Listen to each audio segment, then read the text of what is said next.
All rise. Court of Appeals, Division 1 is now in session. Thank you. Be seated.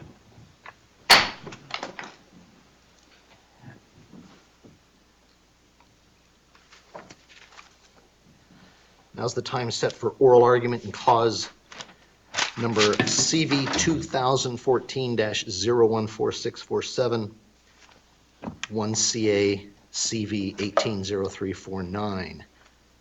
Thompson McCarthy Coffee Company versus Republic Bank. For everybody's information, these proceedings are being audio and video recorded today. They're also being live streamed, so barring unforeseen problems, it will be available to you in a few days on the internet. Counsel, each side will be entitled to 20 minutes, which is standard, and we would ask that you respect that time period. The timer located on the podium will let you know how much time you have left. And for the appellant's benefit, if you wish to reserve any portion of your 20 minutes for rebuttal, please let us know. We will not guarantee it, but we will try to avoid taking up all of your time. Ultimately, it's your responsibility to reserve your time for rebuttal. We've reviewed the briefs and conferenced the case today, so we are well aware of the facts and issues attendant to the argument. Keep that in mind when you're making your argument so that you can use your time, as best serves your interest. Counsel, when you come to the podium, I would ask that you state your name and who you represent. And with that, the appellant may begin.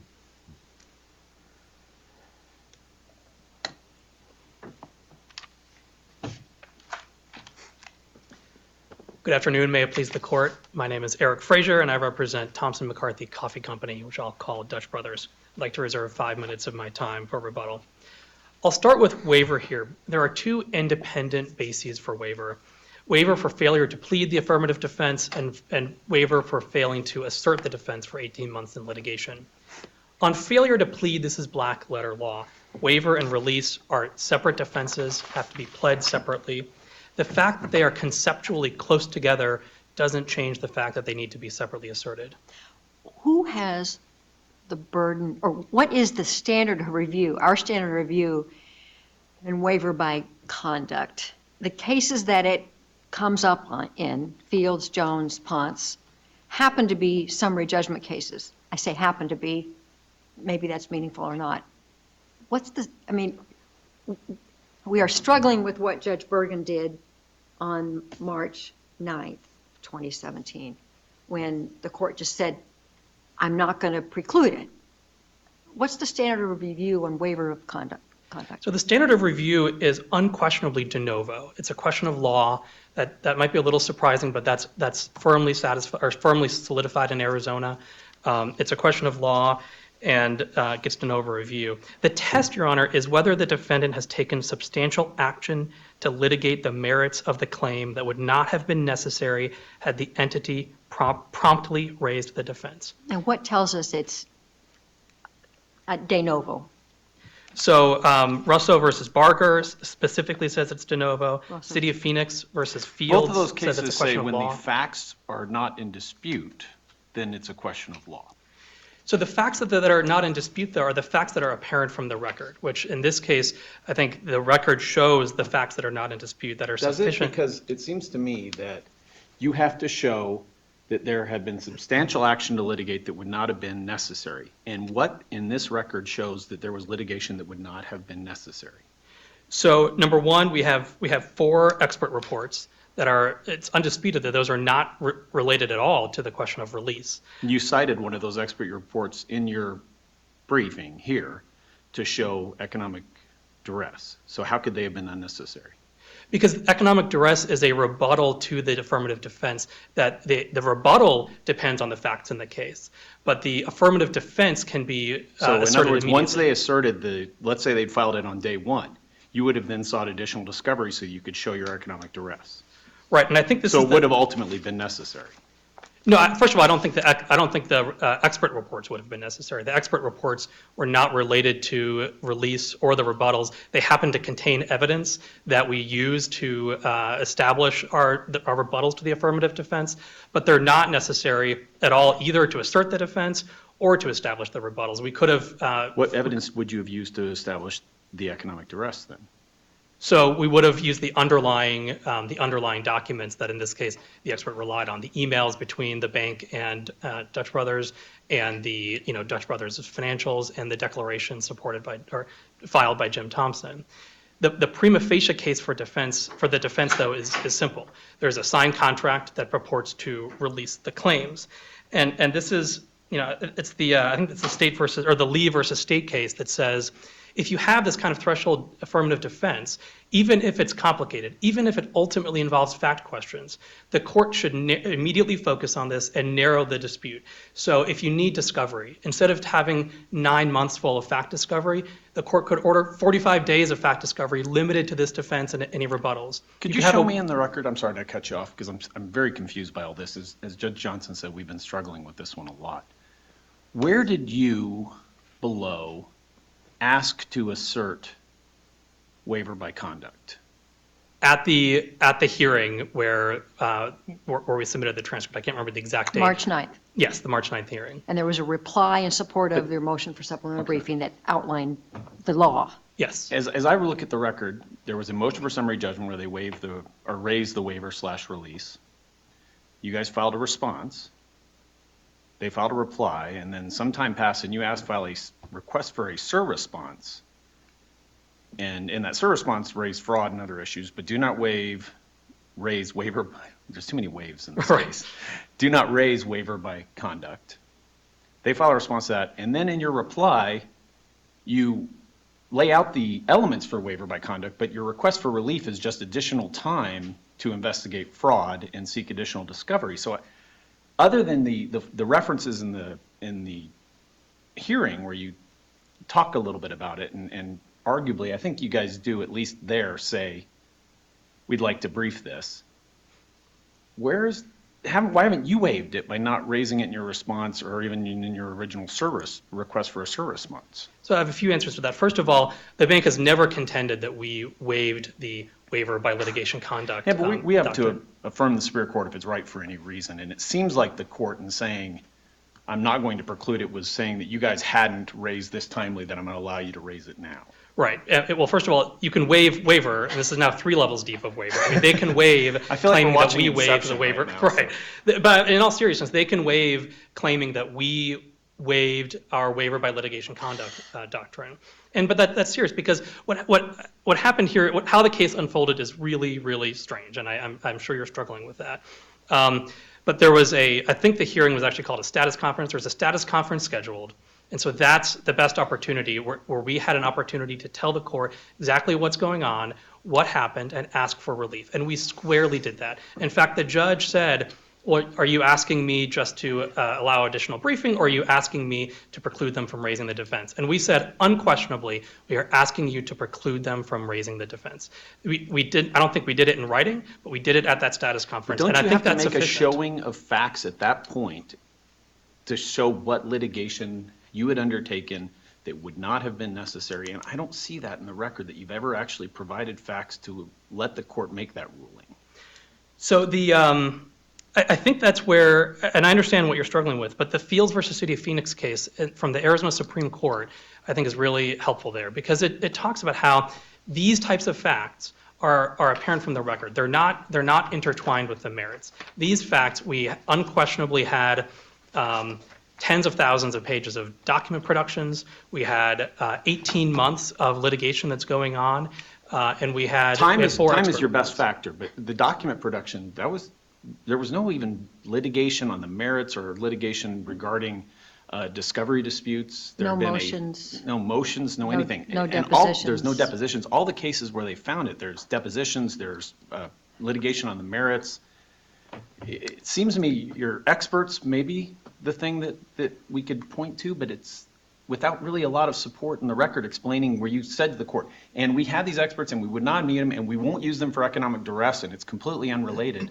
I don't know how we could find error. Well, I want to be clear. We can rely on them for economic duress, for the rebuttals to the affirmative defense. That doesn't obliterate waiver. Then this would have come up anyways. I mean, even after they raised it, you asked for more discovery on the fraud issue. So how do we say that discovery standing alone, which is really all that happened beforehand, wouldn't have been undertaken anyway? As Well, a so- matter of law, how do we? So the expert reports, there were two sets of expert reports from each side. One was on damages and one was on kind of SBA loan practices. Those are the two expert reports.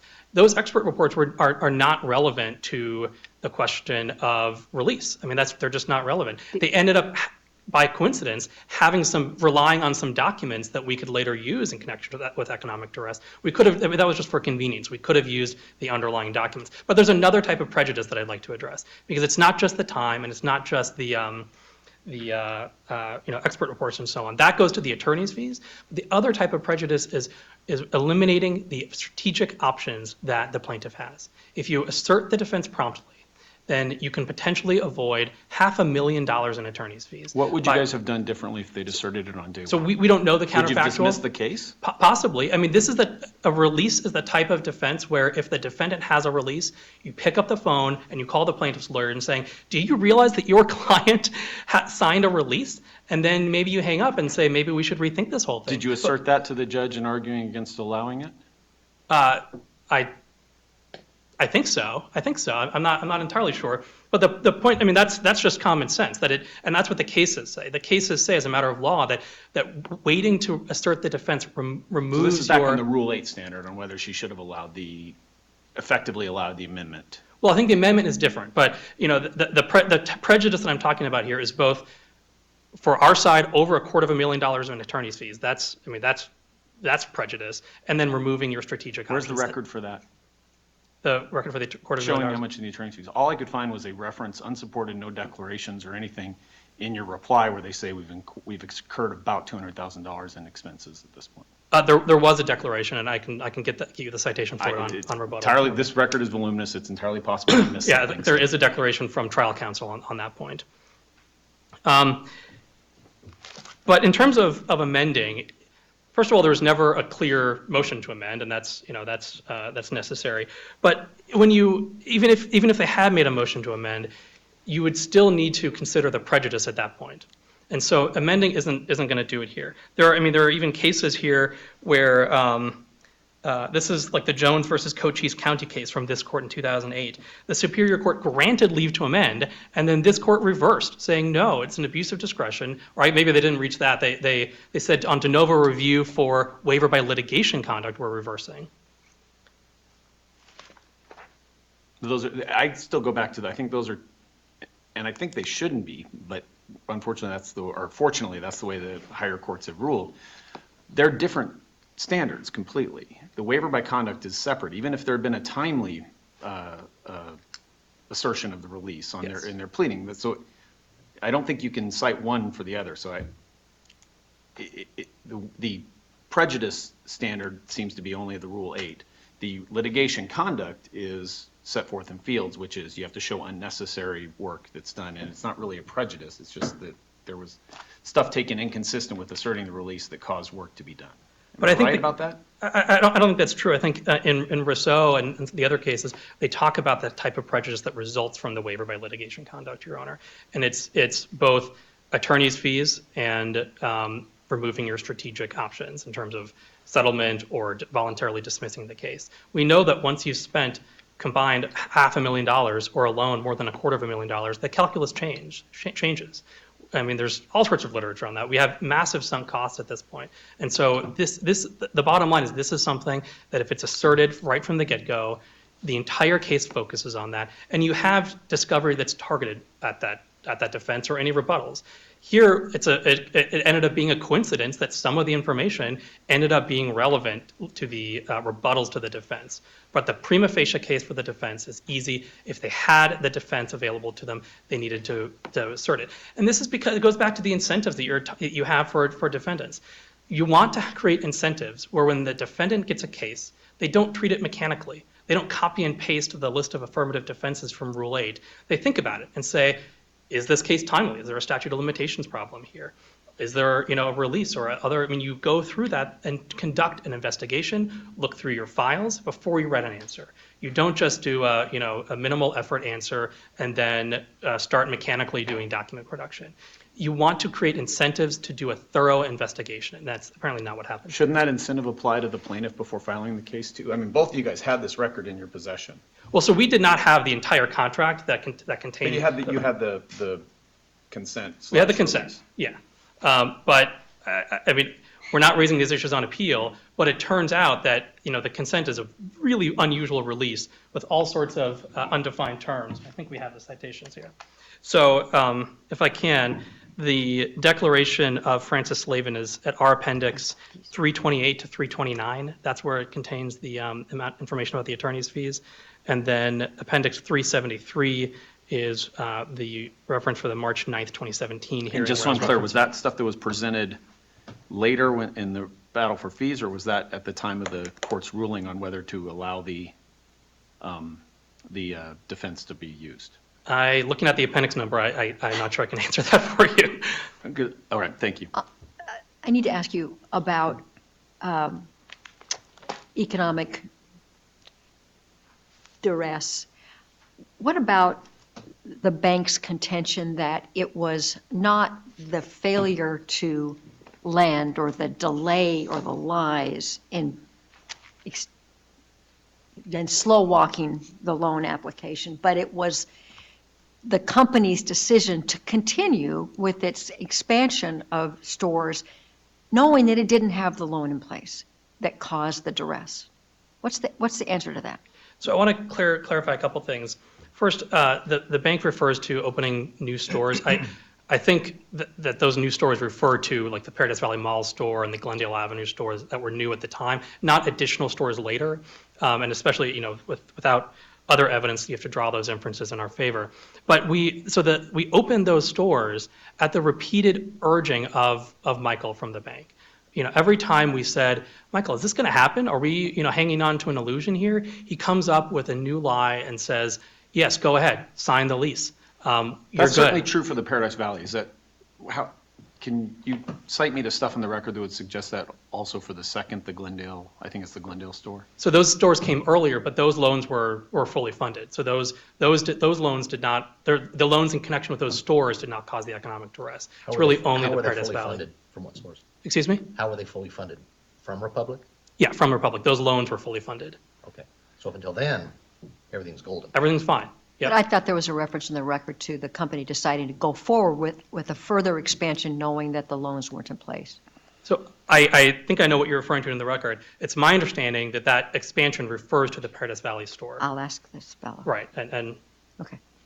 but the bottom line on economic duress is it's not just the bank telling us over and over again, go sign the lease, go build the building. But then when they have all the collateral tied up, then they play games with it. And playing games with your collateral in a debt finance business leads to destruction. And the games were? The games were, we won't release their collateral unless you sign the release. I think in the reply brief, or in one of their briefs, they questioned the evidence for that. I'll give you another appendix citation. Appendix 145, lines 12 to 14. Republic says squarely that they would not have transferred the loans without a release. I have only 3.5 minutes left. Unless you have further questions, I'd like to save some time for rebuttal. Thank you. Thank you, counsel.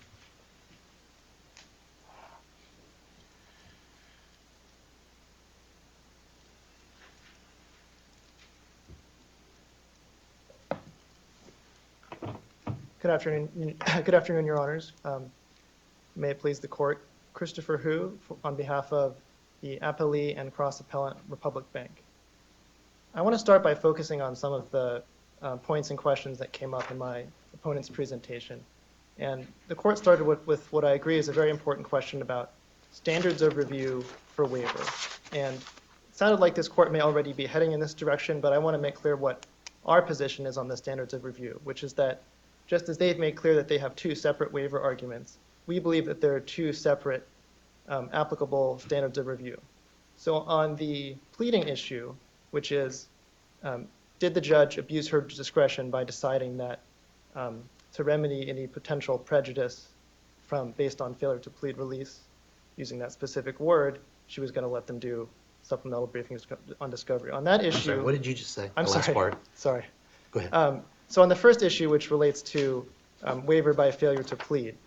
The theory that, that claim is that the judge abused her, that the judge erred by hearing this argument by Thompson about waiver and deciding that I'm not going to strike this defense, but I am going to, as a remedy for any potential prejudice, I'm going to let the parties conduct additional discovery and have supplemental briefing on the release. This is the Rule 8, The Rule 8 issue. And so- effectively allowing you to Yeah, and so our amend. position is that that is reviewed for abuse of discretion, and there are Arizona cases on that point. On the more vexing issue, I think, is what is the standard of review for waiver by litigation conduct? And I would note that although Fields and a few other cases do apply de novo review based on the facts of those particular cases, even in the text of those cases, they start by saying, waiver is generally a question of fact, which means it's reviewed for clear error, but on these facts, we're going to apply de novo review. I think I quoted against, to your opponent, one of the cases says, when the facts are undisputed, it's a question of law. So I don't know what, and that's where I get to, walk me through what facts are even presented and present here in this case that we can consider either disputed or undisputed. So I think there are some facts that are undisputed, such as, the court can look at what pleadings were filed in the case. When were those pleadings filed? You mentioned the amount of time. I think the amount of time is something that no one can dispute. But what is disputed is something that critically goes to the heart of whether there was a waiver by litigation conduct, which is, was there any litigation that happened here that could have been avoided if release had been asserted earlier? And as I think my opponent's argument revealed, there is disagreement about would things have turned out differently if we had asserted release earlier. And in our view, there really is nothing that would have turned out differently because we know exactly what happened when we asserted release. We wrote a letter to Thompson's counsel offering a walkaway settlement, quoting the release, saying that, look, you've waived. This is $200,000 in. I mean, you both, as your counsel pointed out, there was a lot of sunk litigation costs at this point, and that's different than if you'd asserted it earlier. So I don't know how much you can rely on that to say that this shows what would have happened if we'd asserted it on day one. But as it happens, what Thompson did in response to us asserting it is that they vigorously contested the enforceability of the release. And in fact, the evidence that they were using in support of those arguments and that they're continuing to use on appeal comes from the document discovery that occurred. And so, I'm with you, and not to tip my hat too much, I'm with you on discovery. I think that the record reflects that discovery likely would have happened, maybe not to the extent, but we don't have enough to say otherwise in that regard. But how about these expert reports? Because they did not use those expert reports below in responding to the motion for summary judgment. They cite them to us here, but below that, they did not rely on that. So how can you say that those expert reports, which were pretty expensive, weren't litigation that, in your words, that could have been avoided? So I will answer your question. I don't want it to sound like I'm dodging here, but I do want to make, okay. yeah, and I will return to it. But before I get too deep into this, this discussion of whether there was waiver by litigation conduct based on the facts in this particular case, I do want to point out and highlight an argument that we made in our briefs, which is that this entire doctrine of waiver by litigation conduct has never been applied at all by Arizona courts to the release defense. It's been applied in some very narrow circumstances that are fundamentally different than the release defense. So, for example, it's been, notice, as you know. But Fields says it applies to affirmative defenses, so that's an open question, but Fields is pretty broad. Right, but if for example, if you look at notice of claim defense, if you look at forum selection clause, and if you look at arbitration agreements. It happens in arbitration agreements, yes. Yes, those are fundamentally different. So, for example. How's an arbitration agreement fundamentally different than a release? The most important difference, Your Honor, is that it goes to the forum where the dispute can be adjudicated in the first place. So a defendant who has an arbitration agreement and sits on it and instead litigates the merits of the plaintiff's claims, anything that defendant does in Arizona court is inherently inconsistent with their right to have the dispute not even be decided in court at all. Getting back to what would have happened, do you concede that the bulk of the parties' respective efforts after filing of the answer was aimed at getting these 4 expert witness reports done? No, I don't Then- concede that. Then what else happened? So I don't have the numbers in front of me, the breakdown. I'm not even sure whether there is anything in the record breaking down how much attorney's fees were expended for each thing. I do agree with opposing counsel that the numbers, there is attorney declaration listing the amount of attorney's fees expended. But as for what happened, there actually was very little litigation that happened here. Well, there's a mediation that was set and then didn't happen. Didn't happen. There were disclosure statements that were filed. We filed an answer, but there's no substantive law in motion. So there's no motion to dismiss, there's no prior summary judgment motion. Were there any depositions? There were no depositions. There So- weren't even any discovery disputes that I'm aware of. That's a lot of money then. What was it spent on? 4 expert witness reports, right? And document production, And as getting those soon as- documents scanned and reviewed by some poor team? People do have to review these documents for privilege, and as soon as Thompson filed and finally served its second amended complaint, it immediately propounded discovery on the bank, and we responded. And that does cost money, even though the bank was not actively litigating the case in the way that you see in cases like Jones and Ponce, where the court is actually, the Court of Appeals in those cases was emphasizing the fact that the defendant had taken depositions, had been filing motions of one sort or another, and had been actively litigating the case. But what did the bank do or what discovery did the bank require of Thompson? I don't know the total volume of page number that ended up being, I think it's You know, 10 or something. but- the total was about 30,000. I don't know how much was received by us as opposed to produced by us. But, if you compare it to other cases where this doctrine has been applied, it's night and day, because it's possible that, it took a while, attorney's fees were expended, but as far as we can tell, it was limited to producing documents, possibly asking for documents, and then preparing some expert reports, some of which may have turned out to be unrelated, but at least one of which is related to the merits of their duress defense. So, at worst for us, there is a factual dispute about how much litigation could have been avoided. So if there's a And if factual that's- dispute, should we remand it for findings on that?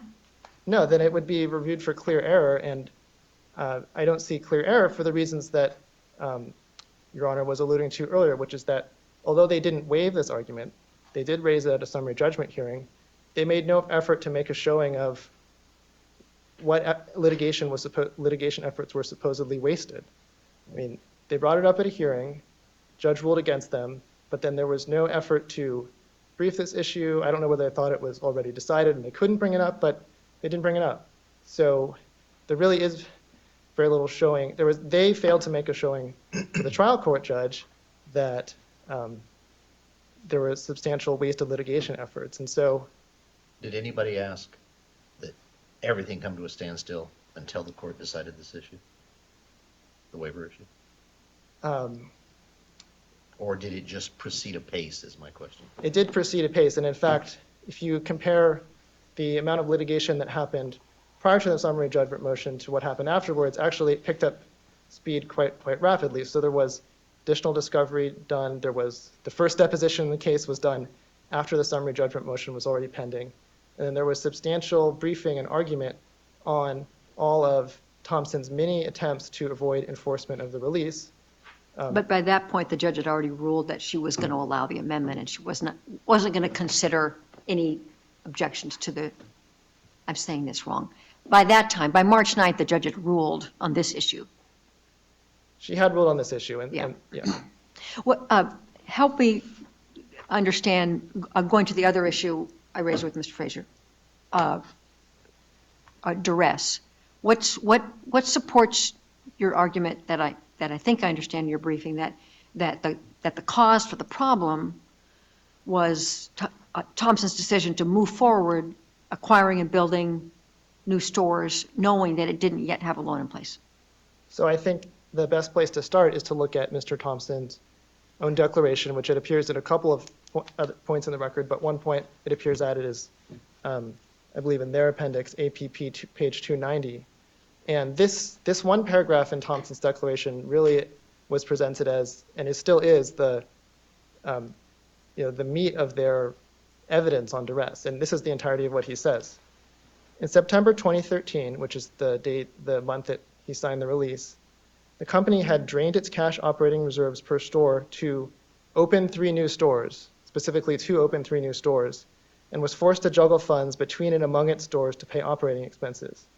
This situation was very stressful to me.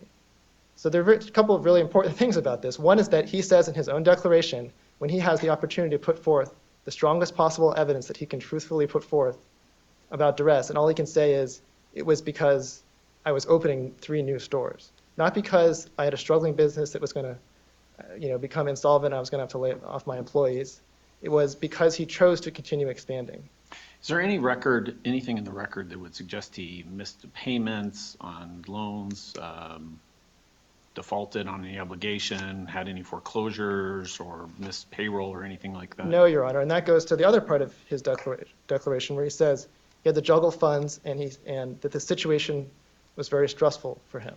So at the risk of sounding a little bit corny, stress is not duress. There's no evidence that he ever missed payroll. There's no evidence that he ever missed a loan payment to anyone. But what Mr. Frazier says is that any company as big as this one needs a lending relationship, needs a relationship with a banker. And its relationship with Republic went south for reasons that we have to accept. But yet, nevertheless, even though its officer had lied to Thompson repeatedly, Thompson wouldn't, or Republic wouldn't effectively allow Thompson to establish a new relationship without signing a consent. So I don't think the record supports quite as strongly this narrative that we were being recalcitrant and we were insisting on this release. I mean, the language of the release does say that the release is being offered in consideration for us releasing the collateral. So I can't argue with that. But I do think it's important to point out that it's not as if we wrote this release and we presented it to Thompson and told him, you have to sign. Who wrote? It was What? attorneys from Mutual of Omaha, which is the other bank that we were selling the loans to. They wrote a release to favor Republic? Well, so it was part of, we were selling the loans to Republic, it was to Mutual of Omaha. And as part of that transaction, Thompson had to consent to the sale, and the consent, which is actually a very short document, about a page and a half, that document included the release. But you're telling us that it was the Mutual of Omaha lawyers who said, hey, you know what, another thing we need to require of Thompson is a release of the bank we're buying the loans from? Yes. So there's some sort of contingent liability concern they had? Something that somehow was going to blow back on them based on their... Well, that I'm not clear on. And to be clear, I'm not suggesting this is dispositive. I don't think there's evidence, for example, that we never asked for it. I think could be, I assume Thompson would argue that reasonable fact finder could infer that we asked for it. Okay, is there anything to support the proposition that it could have been negotiated away? Which I think is what you're implying. Yeah, so we'll never know because Thompson never tried. There's no evidence that he ever objected to the terms of release or tried to renegotiate them. There's no evidence that he was unhappy and decided to look for other funding sources at a different bank. There's no evidence, and those are not even all of the other alternatives he could have pursued. We offered him a line of credit for whatever reason that never happened. We're struggling in the record to Yeah. find support for that too. Sure, so if you give me a moment, I'll find the citation for you. The citation you put in your brief is to an email where there's discussion of it, but there's never anything clear in the email that it was actually offered and rejected by Mr. Thompson.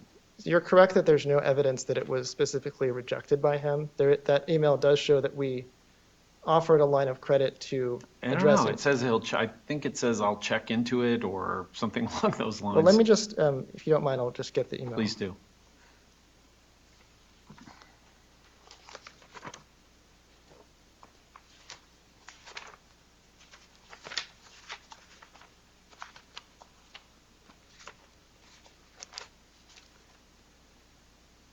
This is an email from Michael Harris at the bank to Jim Thompson. Would you like to Date, pursue? Counsel? Sorry. What date is it? I'm sorry, this is February 7th, 2013. And he says, would you like to pursue a personal credit line to have access to working capital in the interim to assist you with ensuring you do not have a cash crunch? Okay. Now, there is no evidence in the record that he specifically Would rejected. you like to pursue seems different than, hey, I've got, But it is, this is, and this is going to get a little recursive again, but this is Thompson's defense to our defense. And so Thompson has the burden to prove that there's at least a triable issue on each of the elements of duress. And if the record is silent on why exactly the line of credit didn't happen, that's Thompson's problem, not ours. Well, although it's not even clear it was offered. And that's the point, I think. Okay, but that's just one of the many alternatives. So, Okay. trying to renegotiate the release, trying to find another lender who would give him, a short-term loan to cover any alleged cash crunch. And then there's also the fact that James Thompson and his wife have substantial personal assets, and there is evidence that in the past they had paid expenses out of pocket and gotten reimbursed. And there's no evidence that they couldn't have done the same thing here. When I ask about the 2 new stores or 3 new stores, you referred me back to the paragraph in Mr. Thompson's declaration. Is that the only record evidence we have of whether the company went forward with opening new stores without a loan in place? I'm sorry, would you mind? Yeah. I was asking whether it, I have the impression from the Yes. briefs that knowing that it didn't have a loan in place, Thompson nevertheless said, we're moving forward with new stores. That's right. And I asked if there's any support in the record for that, and you directed me to the Thompson Declaration. Is that kind of vague paragraph the only evidence that there is of that? No, there is other evidence that he used, that the company self-funded the Paradise Valley location. But that's the that's the one subject that, of a loan that was already approved. What I mean is, while the potential third loan was in the application process, what's the evidence to support the proposition? And I apologize if you're not making this proposition, but what's the evidence that the company nevertheless went forward with expansion on stuff that was not yet funded? So I'm not sure that I personally fully understand what Mr. Thompson is referring to when he says 3 new stores. He could be referring to the Tempe, Mesa, and Glendale locations that he was opening based on loans that we had given to him. Already. And it's possible that even though those loans had closed, it's possible that there may have been some juggling of funds related to opening those stores. That could have been what he was referring to. Wasn't the comment made at some point that he would fund out of his own pocket if necessary to see that they stayed on track? Yes, and in fact, that's what he did. So he paid out of pocket to open the Paradise Valley location. In the absence of the Republic monies, he simply went to his own pocket and paid for it. Right. Stayed on schedule. Yes. And so Thompson's counsel didn't get to an So argument. let's touch on that for just a second. Yeah. I know you're running out of time, but what does that matter that he could have paid out of pocket? I don't know that we necessarily hold a businessman to self-fund his business. So tell me why that matters. Sure. Do you mind if I see I'm running out of time? Do you mind if I? We'll give you an extra 30 seconds. Okay. We'll give you an answer. Sure. Yeah. Thank you. So the heart of duress is that, the strong default presumption underlying our free market system is that we assume that contracts are going to be enforceable. There are narrow circumstances where they're not. One of them is duress. And the key to duress is, were you under such dire circumstances that you were robbed of your free will to enter into a contract? And that is a practical inquiry. And if you have a closely held company like this one, where the principals have lent money to the company in the past to cover cash shortfalls, it's reasonable to assume that they could have done that again here. There's no evidence to the So contrary. it goes to the no reasonable alternative element of duress then. Yes. There is a third element of duress about involuntarily signing the contract that arguably could be relevant to as well, but I think it is most relevant to the absence of an alternative. Well, where that takes us, though, and I kind of circle back, is if you assume Mr. Thompson could have self-funded the expansion for a while, but then he needs a new bank.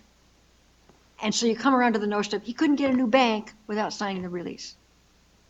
But we'll never know whether that was really true or not if he never paid it close enough attention to the release to object to it, renegotiate it, trying to find a different bank that would have given him different terms.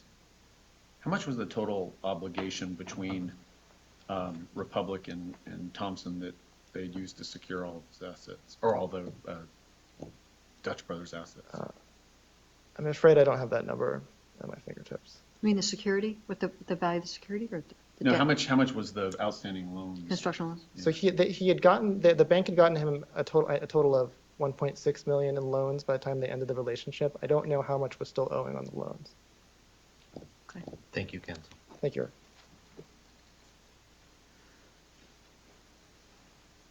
If I ask you a question at the last minute, we'll give you some extra time. I hope you do then, thank you. So, this case really is puzzling, and it doesn't make a lot of sense why everything unfolded this way. And so, I think if you pair economic duress with unilateral mistake and look closely at Intertel, it helps to understand what's going on. If this sophisticated businessman and this successful company is not under economic duress, then why did it sign a release releasing all of its claims? I think the facts show, at least at summary judgment, on the summary judgment standard, a triable fact as to at least one of the two. Either it had no idea what was going on, it didn't actually understand that the bank was forging government documents and intentionally shelving this loan, or it was under such economic duress that it would have signed anything you put in front of it to get the bank to release the collateral.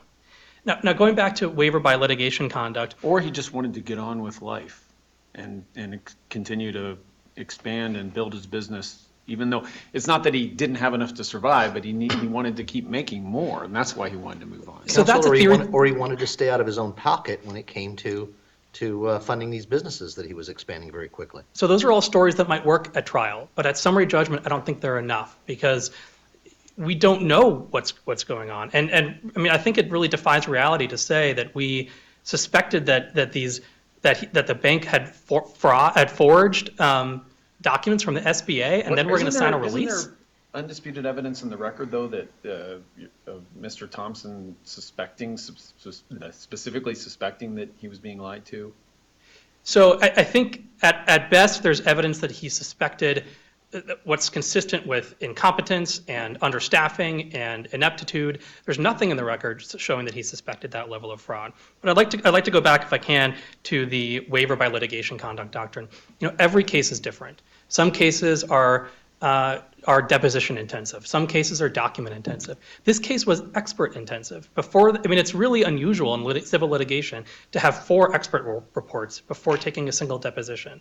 And so the fact but that's because this case is an expert witness case. It's a document case. It's an expert witness case.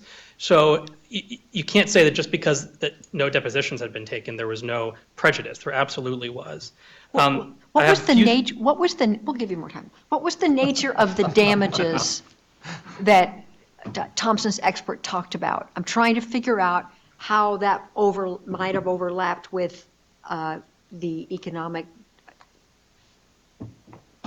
duress argument. So the expert report that we were citing in connection with economic duress, surprisingly, it was not really the damages expert. It was actually the SBA lending expert. And if you look at how we're citing that evidence, it's really used as a convenient repository for emails, for documents. We're not actually citing the expert's opinions in that in that report. We're not saying he opined that it would have been unreasonable for an SBA bank to do X, Y, and Z. That's what the expert opinions were. We were really citing it as a source of documents from the case. I mean, it's a little unusual. Well, what was the nature of the damage claim, though? So the damages claims were profits? lost profits from the delay in opening the stores. That's what I understand the damages claims to be. If you look at we were talking about the documents with my colleague over here. If you look at Appendix 365 to 366, that's Republic's 3rd supplemental disclosure statement. It lists all the different categories of documents that were produced in the case. And if you look through that list, almost none of those, certainly None of them except the two-page release or the two-page consent would have been relevant for the prima facie case of release. And You started propounding discovery requests, though, almost immediately after filing the complaint. right. So how does that help you then, that there was a discovery coming from them that wouldn't have been used? I mean, you were, how soon, where should we set this magic cutoff that they have to have filed their release defense? So I think I might have agreed too quickly. I think it was actually after the answer, but I'm not 100% sure on Fair that. enough. I think. And so the idea is if there really was a release, you would think that the defense lawyer would pick up the phone and call and say, your client signed a release. There's no magic cutoff here, but the question is really prejudice and a waste of the court's resources. You know, the Rousseau case and the Fields case explain that the prejudice is the expense that could have been avoided, the expenditure of judicial resources, the plaintiffs would have been spared considerable expense. That's the prejudice that's going on. And we have three cases, the Jones case, the Fields case, and the Rousseau case, that all say this is a question of law that's reviewed de novo. There's no magic cutoff, but you have to assert the defense promptly. 18 months is not consistent with asserting the defense promptly. It doesn't create good incentives to allow a defendant to sleep on its So rights the like issue that. is time. The issue time is time is unquestionably one component, right? I mean, there's a case that says as little as 6 months is sufficient of discovery. Time is one component. Attorney's fees are another. Taking away your strategic options. The issue is, are you taking actions that are inconsistent with asserting the defense? And so, Judge Morse, you asked, well, we serve discovery responses right away. If there's really a release defense, you go into court and say, we have a dispositive release defense, stay discovery so we can assert this. And we would come back and we'd say, well, give us 45 days to do limited targeted discovery, not discovery that later turns out coincidentally to be relevant, but we'd say 45 days and you can hold a one-day evidentiary hearing and rule on the dispositive And I defense. agree that's a good narrative, but couldn't the narrative also be, you get it 18 months later and you say, well, we probably wouldn't have done all this discovery, so instead of a walk away, how about you give us 150 out of our $200,000 in litigation expenses? It seems like just the fact that there's been litigation expenses, it's got to be substantial and unnecessary, and there's a showing you will have to make on that record. So I don't see why that necessarily cuts only one way. So I think, I find it hard to imagine that $500,000 between the parties is not substantial. And 4 expert reports, none of which were targeted at the release defense. That's all conduct inconsistent with asserting the defense, which is really what waiver by litigation conduct is all about. Is there anything in the record to tell us the cost of the 4 expert reports in terms of expert fees? We know the 90,000 or so on the one. 90,000. I think it might Someone be. didn't get that. I think it might be in the declaration that I gave you Okay. when I was up here We'll check first, but that. I'm not Okay. positive about that. Thanks. Thank you, counsel. Thank you all. Thank you. You now understand the benefit of being the last case argued for the day. We have enjoyed the argument.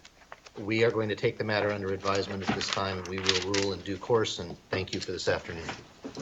We're adjourned.